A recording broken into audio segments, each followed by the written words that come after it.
I heard it's retarded or something. How it feels to chew 5 gum. Hello everybody, welcome back. Hope you had a great weekend. I spent the weekend playing Kingdom Come Deliverance. I asked Sam to play some Kingdom Come Deliverance, and he played like 2 hours, and he's like, "No man, I got this. I can talk about this game now, it's fine." I'm like, fuck you. I played 3 hours of it, but I only played 25 minutes of gameplay because it kept dying. You suck, you jackass. So instead of talking about Kingdom Come Deliverance today, as we had scheduled to Maybe do we so... did, maybe we didn't, okay?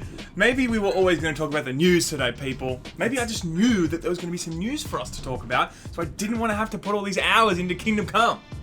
All of that bullshit aside, today we're going to be talking about one of our favourite games, Rainbow Six Siege, and their plans for the future, because to be honest, they're actually pretty weird and also really good. They're making a sequel, guys. Ignore everything he says.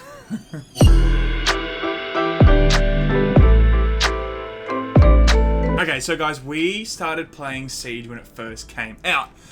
I can tell you now, Ralph, has made comments before that the game was, it was a bit buggy and whatever at the beginning, fair enough, but we still loved that I don't even game. remember why we played that game at launch. Because we both bought an Xbox.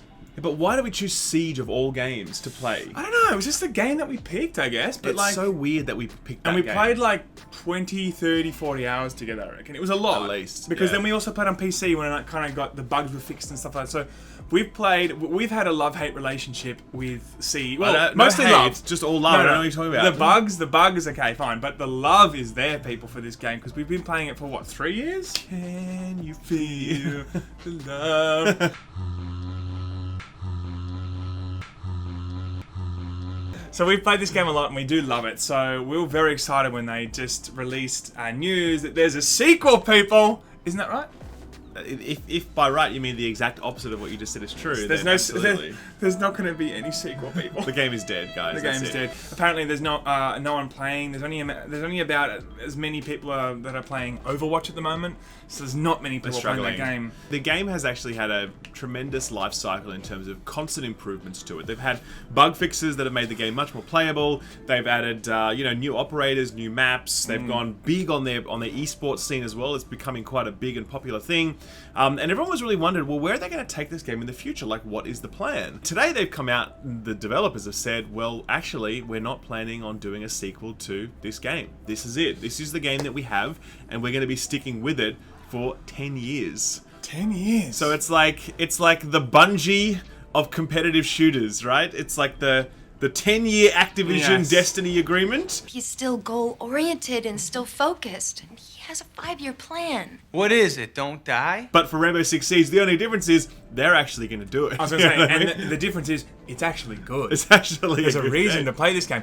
But like when we saw Destiny 2, I've made this comment before, it's important. When they made Destiny 2, it was because they desperately needed to rebrand and bring people back. Because Destiny 1, although it was fixed, it was a bit of a train wreck in terms of its brand power.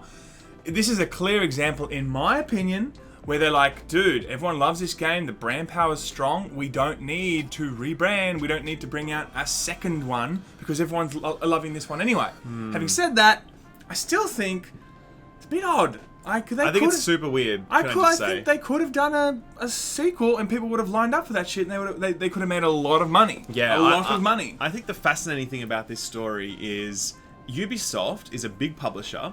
They have shareholders. They have an obligation to make all the money, okay? That's their job, to make as much money as possible. If you're a big wig at Ubisoft, it would be super easy to look at the success of Rainbow Six Siege and be like, we've got 27 million players at the moment, which is a true figure. They've just announced that as well. People love our game. It's a critical darling. It's got a growing esports scene. What we need to do now is we need to release a sequel. We need to capitalize on all that goodwill, and we release a sequel that's kind of the same thing with a lot of the same operators, but some new maps and some better graphics and some new features. Push it out the door for like $60 plus the season pass. Roll in the cash. Done. All they need to do is literally make maybe 8 new maps, 5 to 8 new loadout operators. Yeah. And like you've got to, and upgraded graphics. Just and, make- that's it. She's got a new hat.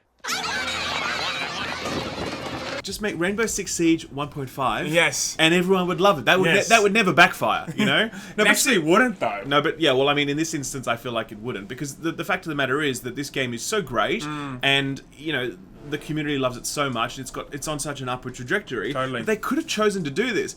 But they didn't choose to do this. They chose to stick with the game.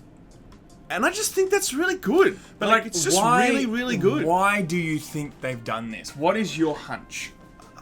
Honestly don't know. Like, I honestly don't. Like, you look at the success of things like Dota or Counter-Strike, you know, those sorts of games that are platforms and that continue to grow and evolve over time.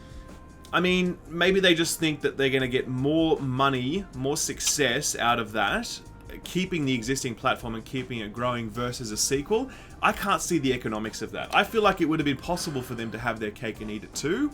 You know, to sell a sequel while also continuing to grow. But for whatever reason, they chose not to. And I hope it's because they just think that we want to do the right thing by the community. No, I don't think that's it. I don't think that's it either, because that's not no how way. business works. Yeah, they're not like, hey, you know what? Businesses don't come along with great ideas and be like, you know what? We're just going to be doing the good thing, guys. We're going to give it away for free now. Fuck it, right? It's like people only do things because they get paid. And that's just really sad. Yeah. They always want to make as much money as possible. Maybe it's a situation like Warcraft. Why wasn't there a Warcraft 2? Well, they were making so much money. Makes sense. No, because you're basically selling a Warcraft sequel every 2 years with the expansions I anyway. was just going to say, they can just double down on the DLC. They can double down on the operators. They can double down on other ways in which they can monetize a very strong brand. Well, I mean, I guess a big part of the monetization model for this game, for Rainbow Six Siege, is the season passes and the new operators. Yep. They did say as well they're making some big changes to the way that that's going to work going forward. So before, you only had a handful of operators unlocked, and you need to unlock them over time. Yep. Now, all of the original operators will be available That's pretty immediately cool. upon purchasing the game. There is a starter edition of the game, which has been a thorn in the community side for a long time. Terrible. That only gave you 4 operators at the start. It's now going to give you 6. The issue was that unlocking subsequent operators in that pack was really lengthy. The XP was even Yeah, they less? changed it exactly. So in the starter That's pack, super you needed risky. you needed to spend more time playing to unlock operators if you bought the starter pack versus if you bought the normal one. Now, I don't know if they've changed that component, but I do know that they're unlocking more operators from the start, so that's good. It's way too cheeky. It's very cheeky. And Yeah. also, all attachments are going to be unlocked from the start as well. Really? Because that was the thing that pissed me off so much. All unlocked from You the would be start. like grinding for those operators, and then any money left over, like you'd just be saving for the next operator. Yeah. You didn't have a lot of money actually to even put a scope on your gun. Like it was a right. whole thing. And then And Sam needs that red dot sight, I guys. know, because He otherwise fully I'd understands die all the time. Correct. That's one thing. Siege is a hard game. I would always freaking die, or I'd team kill. And this Love the good old team kill. And this is Sam, who literally could only play through 30 minutes of Kingdom Come Deliverance in 2 hours. The success of this game meant it would have been right for a sequel, and the fact that they haven't gone down this path means that obviously they're trying to monetize through their season passes and their operator unlocks. Obviously, if they get to release a season pass for $60 every year, or it's not $60, it's like $30 or whatever. Yeah. But if they get to do that every year and they don't have to spend development costs on a big new sequel, big marketing budget, whatever, I can kind of see how maybe that balances out. But still, I do feel as though Ubisoft could have absolutely gone out with a sequel for this game, Rainbow Six 1.5, and tried to cash in on it. And I just have to, like, literally applaud them for, like, not doing that. Here's my final thought, everybody. Okay, ready for this? It just shows that if you make a good game, even if it's a bit crummy at the beginning in terms of glitches, you work on that hard like Warframe did.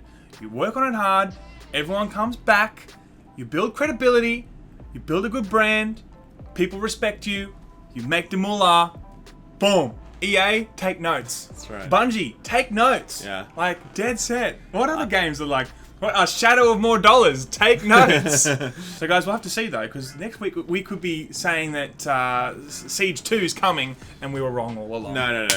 We will. Siege 2 is not coming. They've literally said it, so I don't know why you just said that, Yeah, Sam. clickbait, Siege 2 is coming.